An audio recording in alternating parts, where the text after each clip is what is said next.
Ke kanan. Pusing.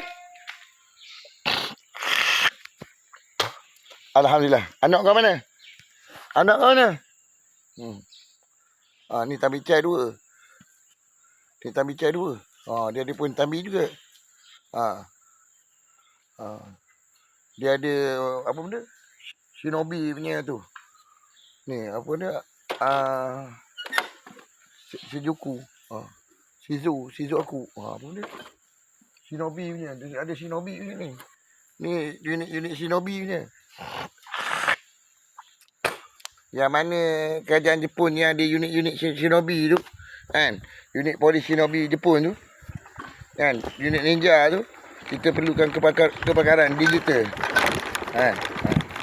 PMX kena hantar orang untuk discussing. Kita perlukan digital punya Shinobi, ninja ni. Kalau boleh aku maru ke? Aku marah ke boleh? Marah holding. Dalam sistem marah holding ni kan.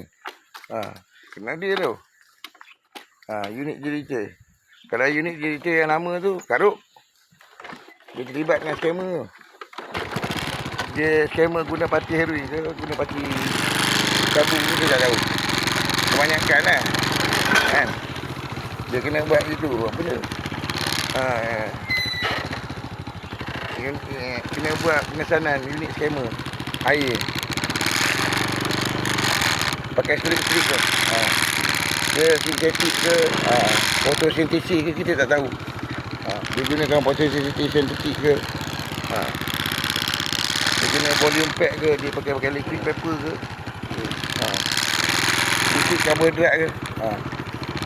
Kan? Yang mana-mana yang baru ni. Yang terlibat dah join dah sektor awam ni. Pejabat awam ni. Welcome to abroad. Welcome abroad to this service. Okay? Take attention.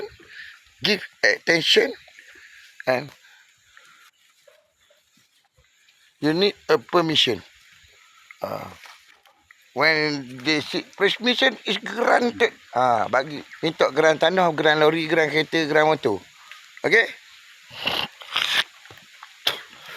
Lepas tu kau tolong tengok aku punya geran JCB dengan excavator. Jadi macam mana? Ini yang jantan ni memang beranak dekat sini ni jantan ni. Ada dia telah pergi melancong gitu. Aku tengok unit-unit melancong tu. Terima kasih adik. Sapuan. Kau bagi tahu Fikri tu, meja tu, kerusi parlimen tu penting. Untuk dia bercakap dekat situ. Tuan Meja Fitri tu, kerusi parlimen tu penting. Ini arahan daripada saya, Sarjan. Sarjan ni tak pencen lagi tuan. Sarjan ni nak pencen rasa ketua polis pun boleh juga. InsyaAllah. Doakan saya. Adik-beradik dalam silat gayung ni. Saka gayung ni. Gayung saka. Dua-dua kertas kerja tu insyaAllah tuan. Kau tolong tengok tu dia punya perbelanjaan. Tuan Fitri, ni sapuan. Bagi sapuan buat tengok. Adik Wan kita. Aku rasa ada something wrong lah dekat situ. Serius. Tok Awang tak alert kat sini. Tok Majid tak alert. Aku cakap gitu dia tampak aku. Haram tu. Nasib baik aku tak bubuh penendang. Nasib baik kawan tu tahan. Kalau tidak patah tengok orang tu.